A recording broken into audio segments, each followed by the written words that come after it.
جو شخص، جو بندہ جس کی رات کو آنکھ کھلے اور وہ یہ وظیفہ پڑھ کے 3 دعائیں پڑھے تو انشاءاللہ تعالی اللہ اس کی دعا لازمی قبول کرے گا۔ بڑی پیاری ہیں یہ 3 دعائیں، لازمی ہر بندہ کرے۔ اور سب سے پہلے وظیفہ کون سا کرنا ہے؟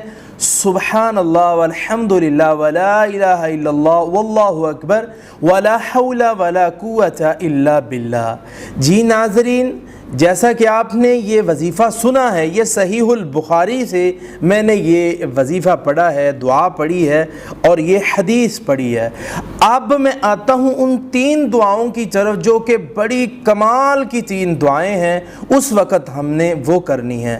اللہم اہدینی، اے میرے اللہ مجھے ہدایت نصیب فرما۔ اللہم اشفی امی و ابی، اللہ میرے ماں باپ کو شفا عطا فرما۔ واحفظہما، اے میرے اللہ ان دونوں کی حفاظت فرما۔